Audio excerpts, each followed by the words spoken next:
There's gonna be a murder scene wherever I'm at, bitch. The footage of NBA YoungBoy going live right after the news broke about NBA Ben 10 being shot hit every social media platform simultaneously. What some initially dismissed as clout chasing turned into a dead serious situation as chaos began to unfold. Now the internet is spiraling with one question: what actually happened? It all started on April 13, 2026. Clips began flooding X, Instagram, and YouTube, allegedly showing an emotional young boy on Instagram Live, visibly in tears. He was reacting to the news that his longtime associate NBA Ben 10 had been shot in Houston just days prior. The footage went viral almost instantly. Within a few hours, YoungBoy was trending worldwide. Comment sections were exploding, and reaction channels were ripping the footage to upload it before the original stream even ended.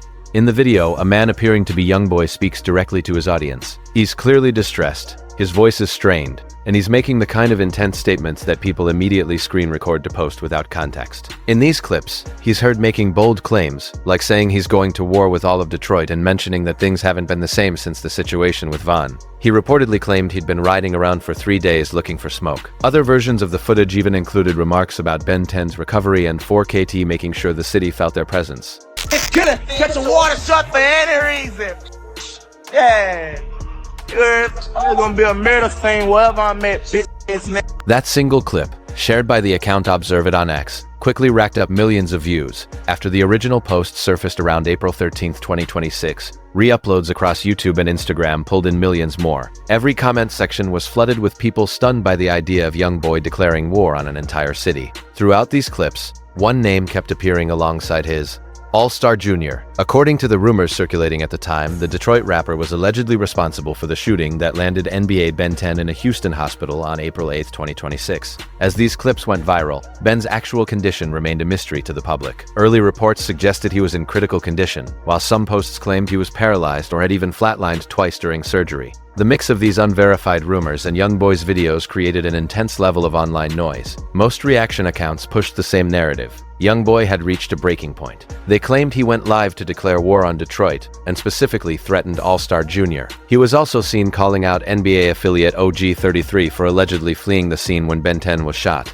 The story dominating the internet at that moment was that YoungBoy had witnessed what happened to his brother and was now broadcasting his retaliation in real time. Mainstream outlets covering the story pointed out that the viral clips and the specific declaring war quotes attributed to YoungBoy had not been independently verified. None of YoungBoy's official channels confirmed that the footage was even recent, and his team didn't release any statements. However, as the clips continued to circulate, the lack of a denial from his camp was being interpreted by the online community as a silent confirmation. Between April 13th and April 14th, the account Observe It posted several versions of the footage, framing it as YoungBoy's direct response to the shooting and to All-Star Jr.'s trolling. These posts spread rapidly across Facebook, YouTube, and Instagram Reels, and for the millions of people watching, the footage seemed authentic enough. In the days leading up to the viral videos, All-Star Jr. had been very vocal. He had posted from a Detroit jewelry store, made pointed comments about Ben 10, and released content directly referencing the shooting. He even went as far as offering $20,000 to anyone who could complete a challenge he created in Ben 10's name. This behavior, combined with the reports that Ben 10 was in critical condition, created a high-tension atmosphere. By the time the YoungBoy clips surfaced, the audience was already primed to believe them. The resulting wave of shares, screenshots, and response videos effectively set the narrative for how the internet would tell this story for days to come. Most viewers watching the clips didn't stop to question when they were recorded, whether they were verified or if the audio had been spliced together from various live streams. To the public, the footage looked like raw grief and anger, and that was enough to make it believable. By the time anyone began to look for the facts, the narrative was already set. NBA Ben 10 had been shot, YoungBoy's reaction had gone viral, and All-Star Jr. was trolling online. The internet treated these separate moments as one continuous unfolding event. The real story begins with what actually happened on the night of April 8, 2026, at Confessions. The shooting occurred around 11:30 p.m. at the Restaurant and Lounge, located on the 3200 block of Kirby Drive, in Houston's Upper Kirby district. It was a busy Wednesday night, and the venue was hosting a birthday celebration for NBA affiliate OG33, with several members of YoungBoy's inner circle in attendance. According to the Houston Police Department, the violence broke out when a group of men physically assaulted someone inside the lounge in an attempt to rob him of his jewelry. As the victim was being beaten by multiple people, the situation spiraled out of control. In response, he pulled out a handgun and opened fire, striking multiple targets. 2 men were hit in the gunfire, both of whom were rushed to Houston hospitals in critical condition. Surveillance footage from the venue captured the entire sequence of events, and once that video was handed over to the Houston police, it became the centerpiece of the online discussion. YouTube channels and commentary accounts quickly used the footage to reconstruct the exact moment the attempted robbery turned into a shooting. The man identified by social media and rap circles as the shooter was All Star Jr., a Detroit rapper whose real name is Jeremy Ford. He was present at confessions that night but left the scene immediately after the shots were fired. In the following days, All Star Jr. maintained that his actions were in self-defense, claiming he was jumped by several men trying to steal his chain and fired only to protect himself. As of April 15, 2026, the Houston police had not publicly announced any arrests, and the investigation remained active. Family members confirmed that one of the 2 victims was NBA Ben 10, real name Ben Anthony Fields, a Baton Rouge rapper and one of NBA YoungBoy's closest and most longtime associates. He had been a core member of YoungBoy's Never Broke Again circle since the group's early days in Baton Rouge around 2015. To both 4KT and YoungBoy's global fan base, he was known as a day one member of the inner circle. During the incident, Ben 10 was struck multiple times in the arms and legs, while the second victim was shot in the torso. Both were in critical condition upon arriving at the hospital. The scene at Confessions was pure chaos. Numerous people were involved in the initial physical fight before the shots broke out. Witnesses and surveillance footage described a rapid-fire sequence of events where the attempted robbery, the brawl, and the shooting all happened within seconds of each other. J. Prince Jr., the son of Rap-A-Lot Records founder J. Prince, was also reported to be at the venue that night. His name surfaced immediately in the rumors following the shooting, with several accounts suggesting he played a role in orchestrating the confrontation with All Star Jr. However, J. Prince Jr. publicly denied any involvement in the specific fight, claiming the online narrative was incorrect, and stating he would address the situation more thoroughly at a later time. On Academics Channel, the entire incident was broken down in extensive detail. This was the guy that allegedly, according to this story, J. Prince Jr. tells Ben 10, go snatch his chain, they're in the same place eating. The narrative that J. Prince Jr. had ordered Ben 10 to take All Star Jr.'s chain inside the restaurant quickly became the most widely accepted version of events following the shooting. Despite J. Prince Jr.'s denials, the story continued to gain traction, fueled largely by reports of a pre-existing personal conflict between J. Prince Jr. and All Star Jr. that had been escalating long before the night at Confessions. Listen, unfortunately, niggas lose their lives, niggas go to jail, usually over a girl. And, you know, obviously if you ask them, they'll be like, we ain't beefing over no girl, man. You start disrespecting. That specific framing, a dispute rooted in personal history rather than just a rap beef, hinted at why the situation at Confessions escalated the way it did. The chain was more than just jewelry. It was a symbol of a tension that had been building between J. Prince Jr. and All Star Jr. for months. When it finally reached a breaking point inside the restaurant that Wednesday night, it turned violent enough to land 2 men in the hospital. The days immediately following the shooting were marked by 2 conflicting narratives. On one hand, social media was flooded with early reports claiming Ben 10 had been shot in the spine, was paralyzed, or had even flatlined twice on the operating table. On the other hand, those close to Ben 10 were trying to correct the record in real time. OG Monique, the mother of NBA affiliate OG33, posted on Instagram to confirm that Ben was alert and to urge people to stop spreading fabricated stories. Other associates shared updates saying he was responsive and able to speak. However, by that point, the most extreme rumors had already taken hold. The version of the story that traveled the fastest was the most tragic. Ben 10 shot, possibly paralyzed, and YoungBoy watching it all unfold from a distance. These rumors, which generated thousands of posts within hours, served as the fuel that made the YoungBoy clips so impactful when they surfaced days later. Because the public already believed the worst had happened, the footage of YoungBoy's reaction provided the emotional anchor they were looking for. And at the center of it all was a feud that had started long before that night at Confessions. This conflict was rooted in a personal dispute, an alleged slight over a woman, and the intense pride that has always governed both street culture and the rap industry. The events of the April 8th shooting actually trace back to a private issue between J. Prince Jr. and All Star Jr. that, on the surface, had nothing to do with the music business. According to various rap blogs and viral reports that surfaced after the incident, the tension started over a woman, specifically All Star Jr.'s baby mama, who was allegedly seeing J. Prince Jr. This claim, which spread quickly across social media and reaction videos, suggested that J. Prince Jr.'s involvement with All Star Jr.'s partner created a level of friction that All Star Jr. felt he had to address. In this environment, a situation like that carries significant weight. It isn't just a private matter. It's seen as a public disrespect that many feel compelled to answer, as staying silent can be perceived as a sign of weakness by those watching. Reports indicate that All Star Jr. had already confronted J. Prince Jr. about the situation, meaning the hostility was simmering long before anyone arrived at Confessions on April 8th. The occasion was OG33's birthday celebration at a restaurant in Upper Kirby, which brought everyone into the same space. J Prince Jr. was there, along with Ben 10 and several other NBA affiliates, and All-Star JR was also in attendance. According to accounts that came out after the violence erupted, J Prince Jr. allegedly pointed out All-Star JR's chain during the party and told Ben 10 and others to take it. The directive was reportedly straightforward: go snatch his chain. Those with J Prince Jr. that night allegedly moved to carry out those orders immediately. J Prince Jr.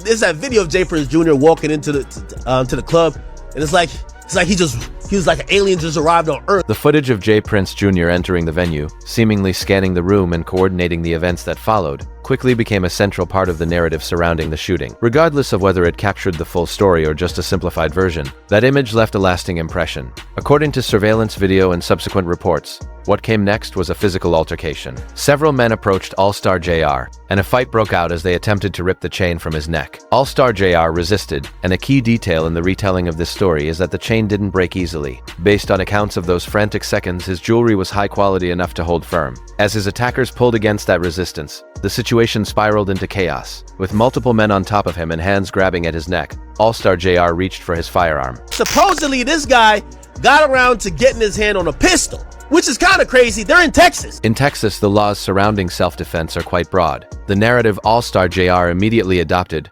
and one his supporters echoed across social media, was that he acted exactly as anyone else would have in that situation. He was outnumbered, under physical attack and facing a violent attempt to steal his property. From his perspective, drawing his weapon and firing was an act of self-protection. While the Houston police investigation continues to determine if the shooting was strictly self-defense or something more complex, the documented facts remain. All-Star JR fired several shots, hitting both Ben 10 and a second individual. Ben 10 sustained multiple wounds, mostly to his arms and legs, and collapsed inside the restaurant before being rushed to the hospital. The second victim was struck in the torso, and both were in critical condition upon arrival. In the hours following the gunfire, OG33, whose birthday was the reason for the gathering, found himself at the center of an online backlash. Numerous accounts claimed he fled the scene as soon as the shooting started, leaving Ben 10 behind. All-Star JR even included a hashtag in his post-incident updates mocking OG33 for allegedly running away. That specific detail spread so quickly it became a major side story in the overall narrative.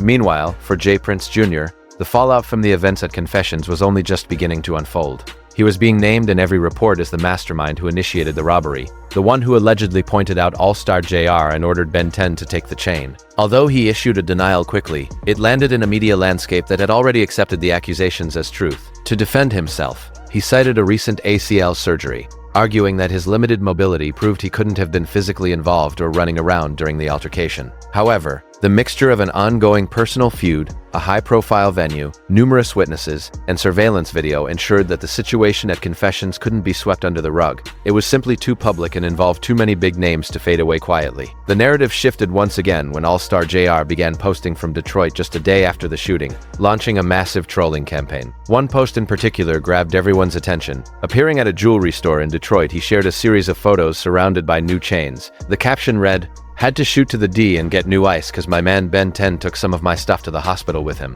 He even included hashtags directly mocking OG33 and others who were reportedly at the restaurant that night. The post was a declaration. It framed the shooting entirely on All-Star Jr.'s terms as an act of self-defense. He had already moved on to the point of heading back to Detroit and replenishing his jewelry before Ben 10 was even stable in the hospital. The caption read like a trophy, and for millions of people who saw it, it landed exactly that way. Academics broke it down. Now, All-Star JR popped online, and he said, "I had to shoot to the D and get some new ice cause my man Ben 10 took some of my stuff to the hospital with him." Academics' reaction mirrored the general sentiment at the time, a blend of disbelief and the chilling realization that something incredibly dangerous was unfolding online. He immediately drew a comparison to BTB Savage, the rapper who had engaged in similar online boasting following a shooting, only to be killed shortly thereafter.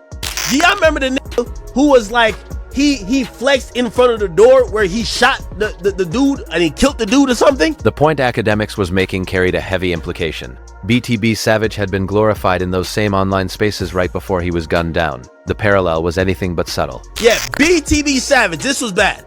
BTB Savage did the same shit, and he was flexing and clowning the person he got shot thinking that it was over with. He did a whole interview. The second wave of content from All-Star JR hit even harder than his jewelry post. He launched what he called the Ben 10 Challenge, a dance that mocked the moment someone is shot and collapses. He shared clips of himself doing the move and upped the stakes by offering a $20,000 prize to whoever submitted the best video of the dance as it went viral across social media.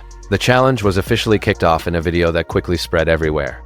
Now the best way this dance can work, if a nigga shoot you. The instructions that followed in the clip were graphic. They described the mechanics of the dance as requiring someone to be shot multiple times before falling. The reaction divided sharply. People who viewed All-Star Jr. as having stood his ground celebrated it. People connected to Ben 10 and YoungBoy's camp called it heartless and dangerous. Do the BNT, do the BNT, do the BNT, do the BNT, do the BNT. The challenge went viral instantly. Versions of people attempting the move flooded TikTok, Instagram Reels, and YouTube Shorts. The $20,000 prize acted as a catalyst, pushing the trend far beyond All-Star JR's usual audience and into the wider digital landscape. $20,000 BN10 challenge, best BN10 challenge, man, that go viral. All-Star JR also dropped a new single called Expensive Wristwatch, featuring visuals that leaned heavily into the events in Houston. The track was a direct taunt aimed at Ben 10, J. Prince Jr., and the NBA affiliates. It felt like a significant escalation, moving beyond simple social media posts and turning the incident into a marketed musical victory. His direct attacks on individuals followed a similar trend. When a YoungBoy affiliate named Plankin commented Walking Dead on one of his posts, All-Star JR fired back publicly saying, "Well, guess who ain't walking? Welcome to the real world." He also targeted J. Prince Jr. directly in other posts, labeling him as soft and vowing to expose his true character. One of his captions even read, "Thought he was mob-ized till I shot his ass a few times." Academics pointed out that this level of escalation almost always leads to a tragic conclusion. So I want to just warn this guy, All-Star JR. Usually these stories don't end like this. You probably should take severe precaution. The warning was clear. All-Star JR was making himself a high-profile target in a situation where the individuals he shot belonged to one of the most loyal and street-affiliated crews in the modern rap scene. To anyone advising him to dial it back, his response remained the same.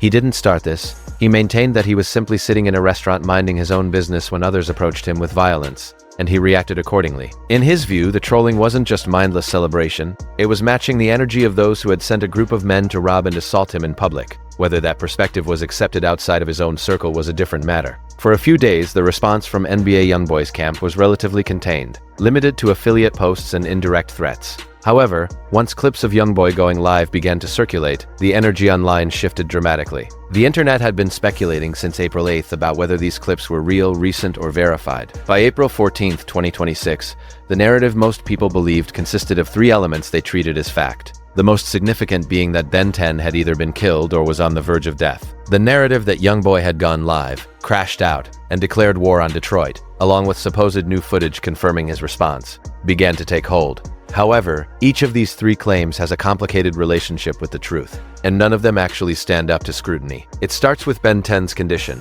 Early reports claiming he was paralyzed, had died twice on the operating table, or was on life support swept through social media between April 8th and April 10th. These rumors became the foundation for the entire story, but they were incorrect. OG Monique, the mother of YoungBoy affiliate OG33, eventually took to Instagram to clarify that Ben 10 was alert, urging people to stop spreading fabricated stories. Updates from those within Ben 10's inner circle described him as responsive, able to talk, and showing signs of improvement. Furthermore, family members confirmed to local outlets, such as KPRC2, that he was recovering in the hospital. Ben 10 was not paralyzed, he was not on life support, and as of April 15, 2026, he had not passed away. The murder narrative used in YouTube titles and social media posts, which framed the situation as YoungBoy reacting to his brother's death, was simply not accurate. This distinction is crucial because of the viral footage showing YoungBoy on live. The entire emotional weight of the crashing out and war narrative relied on the assumption that Ben 10's condition was as catastrophic as the early rumors suggested. If YoungBoy mentioned his brother never walking again, viewers interpreted it through the lens of the trending paralysis rumors. If he was seen threatening Detroit, it was viewed as a response to a shooting being described as a murder. The intensity of those clips matched the worst-case scenario of the story. However, once that worst-case scenario was proven false, new questions emerged. Mainstream outlets, including the Hindustan Times, explicitly noted that the specific war quotes attributed to YoungBoy, the threats against All-Star JR, and the claims of riding around for 3 days, had not been independently verified. Neither YoungBoy's team, his official channels, nor any credible news organization could confirm these quotes as recent or authentic. While the clips were everywhere on X, Instagram, YouTube, and Facebook, they remained unverified. Reportedly, YoungBoy had deactivated his main social media accounts in early March 2026, weeks before the shooting ever took place. His verified profiles showed no recent activity that would confirm the live sessions being attributed to him, and his management team issued no formal statement. The only documented reactions from his inner circle were indirect posts from affiliates and a social media update from his mother defending Ben's family. The clips that spread so rapidly, those filled with aggressive language and threats against Detroit, follow a pattern often seen in these viral moments. YoungBoy has a well-known history of emotional Instagram lives, which makes these videos look authentic because he has reacted similarly to past incidents involving his affiliates. While some of the circulating footage might be genuine, much of it could be older clips resurfaced and reframed to fit this current situation, or perhaps even edited together from different sessions. Regardless, none of it has been independently confirmed as new footage recorded specifically in response to the April 8th shooting at Confessions. The claim that there is new shooting footage of NBA YoungBoy is where the narrative drifts furthest from the documented facts. YoungBoy was not present at Confessions on April 8th. He did not fire any shots, and there is no confirmed evidence of him being involved in any subsequent incidents related to the shooting. No verified footage exists of him shooting anyone in connection to this story, nor is there any record of him being physically involved in any retaliatory acts discussed online. What actually exists is a massive viral narrative built on a series of escalating misrepresentations: a real and serious shooting, a victim's condition that was wildly exaggerated, unverified footage of a YoungBoy live session, and a very real, well-documented online trolling campaign that gave the entire story its intense emotional temperature. Those are the only parts that are actually confirmed. The shooting at Confessions on April 8th left Ben 10 hospitalized in critical condition, with All-Star Jr. admitting to firing shots he claims were in self-defense. While J. Prince Jr. was present and has denied any involvement in orchestrating the alleged robbery, Houston police are still investigating the incident as an attempted robbery that turned violent. Despite the chaos, no public arrests have been made. In the aftermath, All-Star Jr. launched a trolling campaign featuring the Ben 10 challenge and his single expensive wristwatch, further fueling the online fire. However, several viral claims remain unconfirmed. There is no proof that Ben 10 was murdered or permanently disabled. In fact, as of April 15th, 2026, those close to him describe him as alert, responsive, and improving. Furthermore, there is no verified record of YoungBoy going live to issue the specific war declarations currently being attributed to him, nor is there evidence that the clips circulating are new or authentic. Most importantly, no physical retaliation linked to YoungBoy or 4KT has been confirmed. What makes this story so significant isn't just the gap between fact and fiction, but how quickly unverified claims became accepted as truth. The narrative accelerated through a cycle of social media speculation, amplified by All-Star Jr.'s trolling and the intensity of that Wednesday night at Confessions. While the shooting and the investigation are very real, the rumored war remains unsubstantiated. If you found this breakdown insightful, be sure to check out the other videos on your screen for more deep dives. Thanks for watching, and I'll see you in the next one.